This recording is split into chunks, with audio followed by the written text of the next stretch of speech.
আমার বুজুর্গণ, আমি দাড়ির মাতো আয়, দাঁড়িয়ে রাখা হইল নবীর সুন্নত। বন্দা যখন জমিন টনে মারা যাইবাই, তুমি কোন সময় কোন জমিন কোন টাইমে মারা যাইবাই, তোমার কবর রাখি আইবা, মানুষ 40 কদম সরিয়া যাইবা, তোমার কবর দুইজন ফেরেশতা আইবা। মিশকাত শরীফের হাদিস, আতাহু মালাকানে আসওয়াদানে আরজাকানে ফায়ুজলিসানি, আর কোন রে ভাই তোর মধ্যে আইছে ভাই কিদানি। প্রত্যেক মানুষের কবর কালা রঙের দুইজন ফেরেশতা আইবা। এই 10 জনের নাম হইল নেকির এবং মুনকার। বন্দা 3টা সওয়াল করবা, মার রব্বুকা ওয়া মা দীনুকা ওয়া মান নবিয়ুকা। বন্দারে সওয়াল করবা, এক ফেরেশতা আর এক ফেরেশতারে কইবা, ও ফেরেশতা চিন ভাইছরি ই আব্দুল কুদ্দুস হইল আখিরি জমানার নবীর উম্মতে। বলে পরিচয় গিলা, বলে আখিরি জমানার নবীর সুন্নত। আব্দুল কুদ্দুসের দাড়ি লইয়া কবর আইছে, এই দাড়ির কারণে নবীর কারণে আল্লাহ তোমারে মায়া করে লাইবা।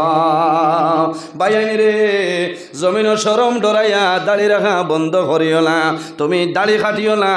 বারবার যদি জমিনের মধ্যে তুমি দাড়ি কাটো, তাহলে চকুর ফাংশন তোমার কমে যাইব। কম বয়স চশমা ব্যবহার করা লাগবো, কারণ চকুর লগে দাড়ির সম্পর্ক আছে নানি। বারবার যদি দাড়ি কাটো, তোমার চকুর মধ্যে এফেক্টে দেখা দিব। এর কারণে জমিনও কোনো সময় দাড়ি কাটিও না। আল্লাহর হাবিব আলাইহিস সালামের একজন সাহাবী, এনার নাম হইল হযরতে আবু মাহজুরা রাদিয়াল্লাহু তাআলা আনহু। হযরতে আবু মাহজুরা রাদিয়াল্লাহু তাআলা আনহু রে সাহাবায়ে কেরামে জানাইলা, হে আবু মাহজুরা, তোমার জমিন চুল তো লম্বা, এই লম্বা চুলটা তুমি জমিন খাটিলাও। হযরতে আবু মাহজুরা ফরমাইলা, রে আমি আমার চুল জমিন খাটিতাম নাই, এই চুল লইয়া আমি কবরের মধ্যে যাইতাম কোন কারণে? হযরতে আবু মাহজুরা ফরমায়, আমার চুলের দাম আছে আমার কাছে, তোমরা জানো না। কারণ একদিন আল্লাহর হাবিব সাল্লাল্লাহু আলাইহি ওয়াসাল্লাম হযরতে আবু মাহজুরা রাদিয়াল্লাহু তাআলা নূরে আযান শিখাইতরা। ওই সময় আল্লাহর হাবিবে হযরতে আবু মাহজুরার চুলই রকম ধরিয়া কইলা, হে আবু মাহজুরা, তুমি জুরে কও। ও দিন তলে আবু মাহজুরায় প্রতিজ্ঞা করে লইছ, আমি জমিনও বাসিম, কিন্তু জীবনে কোনোদিন আমি চুল কাটিতাম নাই। কোন কারণে? আল্লাহর হাবিব আলাইহিস সালাম হাত মুবারক আমি আবু মাহজুরার চুলের মধ্যে রাখছে। এর কারণে আমি নবীর নামর নবীর হাত মুবারক করে বরকতর কারণে আমি চুলটা জমিনও কাটিতাম নাই। আমি কোন জমিনও ফালাইমু, কোন জায়গার মধ্যে রাখবো, দু জানোর বাদশা মুহাম্মদুর রাসূলুল্লাহর চুল মুবারক, মুহাম্মদুর রাসূলুল্লাহর হাত মুবারক আমার চুল রাখছে। হযরতে আবু মাহজুরা ফরমাইল, ও নবীর সাহাবায়ে কেরামগণ, তুমি তাই আমার নিষেধ করিও না রে। আমি আবু মাহজুরা জমিনও চুল কাটিতাম নাই। কোন কারণে? বলে আমি যখন দুনিয়ার জমিন তনে বিদায় নিমু, আমি মারা যাওয়ার পরে আমার অন্ধকার কবর, আমার কবর রাখবা, আমার কবর রাখিয়া মানুষ সরিয়া যাইবা। আমার কবর 2 জন ফেরেশতা আইবা, নেকির মুনকির ফেরেশতা আইবা, 10 জনে আই আমারে সওয়াল করবা। ওই সময় আমি কইব, নেকির মুনকির ফেরেশতা কর, আমি আবু মাহজুরা জমিন ধরে আইছি রে, আমার লগে কোনো সওয়াল নাই। তবে আখির জমানার নবী হাত মুবারক আমার চুলের মধ্যে লাগলো। ও নবীর হাত মুবারক লাগাই চুল লইয়া আমি কবর আইছি। ও নবীর সাহাবায়ে কেরামগণ, হয়তো আমার কবরের মধ্যে নবীর হাত মুবারকের বরকতের কারণে আল্লাহ আমার কবরের মধ্যে আরাম দিলেই বা সুবহানাল্লাহ। বাইরে জওয়ান, জমিনের মধ্যে তুমি দাড়ি রাখার ব্যবস্থা করো, দাড়ি রাখার আমল করো সুন্নত। আল্লাহর হাবিব সাল্লাল্লাহু আলাইহি ওয়াসাল্লামে ফরমায়, শেষ জমানার মধ্যে, আখের জমানার মধ্যে মোরা একটা সুন্নত, যদি আমার কোনো উম্মতে একটা সুন্নতের উপর আমল করিয়া যায়, আল্লাহ রাব্বুল আলামিনে এই বান্দার নামায় আমল 100 শহীদগণের সওয়াব আল্লাহ দান করবা সুবহানাল্লাহ।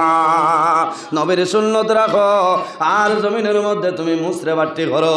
কারণ অনেক সময় দেখা যায় অনেক জোয়ান বাইনা ছয় মুস আপনার লম্বা লম্বা হইছে, জল খাবার সময় গ্লাসের মধ্যে মুস ভিজে, ইলা পানি খাওয়া হইল তোমার জন্য মাকরুহ। এরাই দ্রৈবনি ইলা পানি খাওয়াইলো আপনার জন্য মকরুহ, এর কারণে জমিনও মুসরে বাট্টি করো, তোমার দাড়িরে জমিনের মধ্যে লম্বা করো, মা বাবার খেদমত করো। মা বাবা যদি জমিনও তখন মা বাবার খেদমত করো, সেবা করো। আরে যদি মা বাবা জমিন তলে মারা যায়, তোমার দায়িত্ব হইল মা বাবার কবর জিয়ারত করতায়, মা বাবার জন্য ইসালে সব মাহফিল করতায়, মা বাবার জন্য মাগফিরাতের দোয়া করতায়। আল্লাহর হাবিবে ফরমায় বিররুল ওয়ালিদাইনি আফদালু মিনাস সালাতি ওয়াস সাওমি। আমার উম্মত হল তোমরা জমিনের মধ্যে মা বাবার খেদমত, মা বাবার সেবা করো। বিররুল ওয়ালিদাইনি আফদালু মিনাস সালাতি ওয়াস সাওমি। তোমার মা বাবার খেদমত, তোমার মা বাবার সেবা হইল নামাজ এবং রোজা তনে আরো উত্তম। সুবহানাল্লাহ। ভাইয়ান জোয়ান হল রে, আমি আরো বাঙ্গিয়া দেই নমাজ আর রোজা তনে উত্তম। তাই বলিয়া জুমার নমাজ ফরজ নমাজ তনে তোমার মা বাবার খেদমত উত্তম নাই, ফর রোজা তনে উত্তম নাই। হাদিসের সরার মধ্যে নিয়ে লেখছয় বিররুল ওয়ালিদাইনি আফদালু মিনাস সালাতি ওয়াস সাওমি। নমাজ দিয়া মুরাদ হইল নফল নমাজ, আর রোজা দিয়া মুরাদ হইল নফল রোজা। বন্দা নফল রোজা ধরিয়া যে সওয়াবের মালিক হইতায়, নফল নমাজ পড়িয়া যে সওয়াবের মালিক হইতায়। তুমি নফল নমাজ বন্ধ করিয়া, নফল রোজা বন্ধ করিয়া সর্বদা মা বাবার খেদমত, মা বাবার সেবা করো। আল্লাহ তোমার নামায় আমল বেশি নাকি দান করবা। সুবহানাল্লাহ। এর জন্য আমার বুজুর্গ জমিন 5 ওয়াক্তের নামাজ পড়িতাম, অন্যর লোকে হানানি খানাখানি করতাম না। আল্লাহ আমরার খাস্তনে মুনাফিকের আলামত থাকলে দূরে সরাইতা। আমরা জমিন মিশা মাত মাতিতাম না, আমরা হারাম রে হারাম জানিয়ে জমিন রইতাম, হালাল রে হালাল বুঝিতাম, গ্রহণ করতাম। হারাম যেটা আছে আমরা সরাইতাম, আর হালাল যেটা আছে আমরা জমিন বক্ষণ করতাম। আল্লাহর ঘর মসজিদের ঘরের খেদমত করতাম, মসজিদের ঘর আইয়া নামাজ পড়তাম, একে অন্যে ভালো ব্যবহার করতাম। আল্লাহর হাবিবে ফরমায় মাল্লাম ইয়ারহাম সগীরানা ওয়ালাম ইউকির কাবীরানা ফালাইসা মিন্না। যে তান বয়স তনে ছোটরে মায়া করে না, রহম করে না। মাল্লাম ইয়ারহাম সগীরানা ওয়ালাম ইউকির কাবীরানা ফালাইসা মিন্না। যাই তান বয়স তনে বড় যারা আছে এরারে সম্মান করেন না, তাজিম করেন না, আমার নবী ফরমায় সে ব্যক্তি আমার উম্মতের মধ্যে গণ্য নাই। আল্লাহর হাবিবের দুরূদ শরীফ পড়িও। বন্দা যদি বেশি বেশি নবীর দুরূদ পড়িলাও, নবীর লগে তোমার মহব্বত হইব, ভালোবাসা হইব। এই ভালোবাসার কারণে আল্লাহ তোমার দুনিয়া আখিরাতের মধ্যে বাদশা বানাইবা। নবীর মিলাদ শরীফ পড়িও।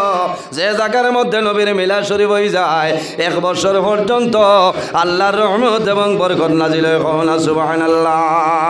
আমার নবী বিশ্ব নবী তুলনা যার নাই, তার তাজিমে দাঁড়াইয়া সালাম জানা।